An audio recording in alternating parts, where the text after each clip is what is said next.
Kur fola për sprovat për durimin përgjithsi. Tani, pyetja është këtu. Dhe është me të drejtë pyetja. Nëse dikush më ka bo zullum, ka bo padrejtësi, më ka rëndu, ma ka nxi jetën mua. Dhe jo vetëm një rast, po ke shumë rastet atilla, për shembull që dikush të bën padrejtësi. Bën iftira, çka do të thotë iftira? Të shpifën për ty. Ta dhe një shpifje që ti se ke. Ndoshta sa gratë të ndershme, për gratë të ndershme kanë folë, i kanë shpif. I kanë vu shpifje nga më të ndryshmet. Dhe ja kam thënë, dhe e them, dhe e përsëris, që nuk ka gjë më të shtrenjtë dhe është vije kuqe për femnën nderi i saj. Të shpifi dikush në nder është vije kuqe. Sa Zoti i Madh ka përmend në Kur'an. Valla. Allahu subhanahu xhalla xhelalu e ka përmend në Kur'an. Gjithë ato njerëz që shpifin për gratë të ndershme, të thon komentin e ajetit. Allah azza wa jall i ka kërcënuar. Gjithë ato njerëz që shpifin për gratë të ndershme, gratë që e ruajnë nderin e vet, dhe shpifin për ato gra, ato do kenë mallkimin e Allahut dhe dënimin e Allahut. Mallkimin e Allahut në këtë dynjë në ahiret dhe dënimin e Allahut subhanahu xhalla xhelalu. Imagjinoni që Allahu i ka mallku ato njerëz dhe i mallkon ato diçka të mërshme, mos ta marrin kollaj. Mallkimi i Allahut nuk e rahmetin e Allahut për atë njerëz. Një njeri i cili shpifën, le të bëj tobe dhe të kërkoj falje një njerëz që prej gojës atij ka dalë shpifje, le të kërkoj falje te Allahu subhanahu xhalla xhelalu. Se valla është i mallkuar te Allahu. Le të kërkoj falje se si ka dalë shpirti. Pse? Është i mallkuar te Allahu subhanahu xhalla xhelalu dhe dënimin do e ketë rënd. Tani, pyetja është e tillë, që nëse dikush të bën zullum në këtë dynjë të ka bërë padrejtësi, tash unë jam duke duru.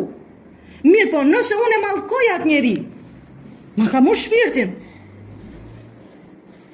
Ma ka nxi jetën. Ma ka shkatru jetën time. Unë kam bërë durim. Mirë, po unë atë njeri e ka mallku, a kam gjëna? Dhe a tregohet ty që s'kam bërë sabër, jo, ti ke bërë sabër, për ke bërë durim për atë që të kanë shkaktu dhimbje ose diçka të kanë shkatru jetën. Mirë, po a bën gabim ti nëse mallkon atë njeri? Jo, nuk bën gabim. Këtë drejta ka dhënë Allahu.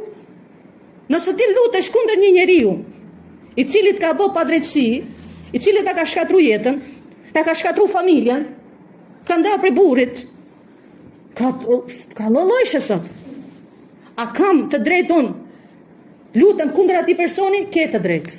Këtë drejta ka dhënë Islami.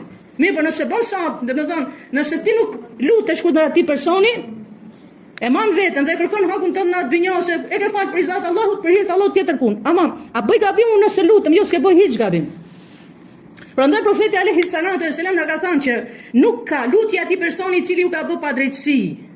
Ka bë padrejtësi me këtë dynjë, dhe ti lutesh kundër atij personi që të ka bë padrejtësi, nuk ka perde lutja jote, nuk ka perde mes teje mes Allahut. Çka do të thotë? Pranohet duaja jote. Thon dietarët që nuk ka me i dalë shpirti.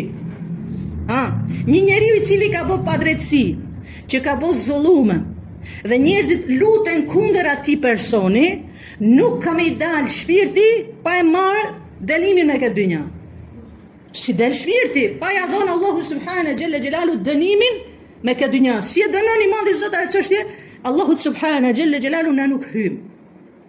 Dhe koha ka tregu dhe historia ka tregu dhe kemi në Kur'an dhe kemi në hadithet e profetit alayhis salam, jetën e profetit alayhis salam, por sot edhe kësaj dite që ndigjojmë edhe shikojmë njerëz të cilët ju ka djeg shpirti, ju ka djeg familja vet, ju ka shkatru familja vet, ju ka shkatru jeta vet, dhe në ato momente është e mbush dhe ka bë dua kundër atij personi që është bë sebeb me u shkatru familja.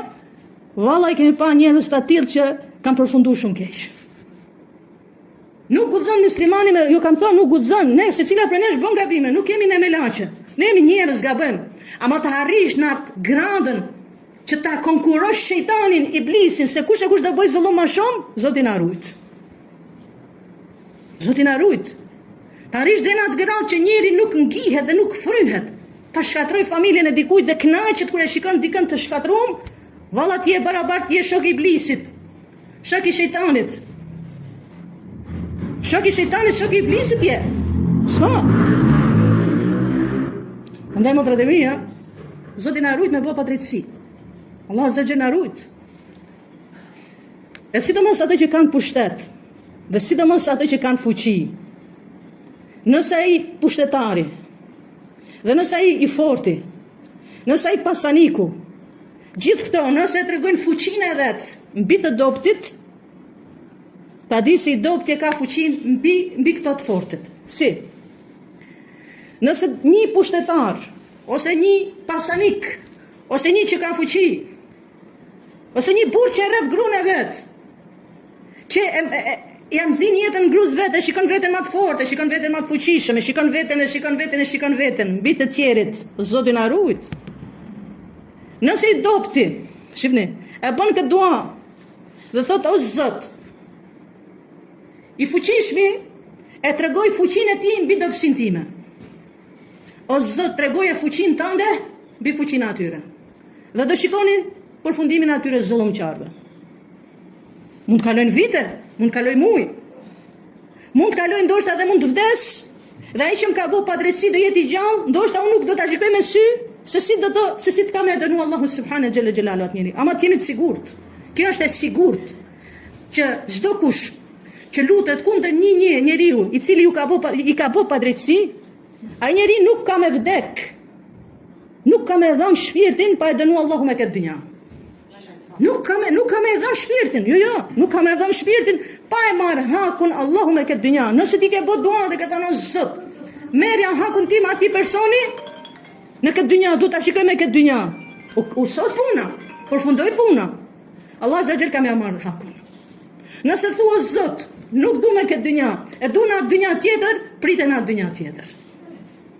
Nëse thua o Zot, unë e kam falë për i Zot tanë ya Rab, nuk du asnjë gjë për ati, për i Zot tanë, për hir tanë ya Rabbel Alamin, atëherë shpërblimin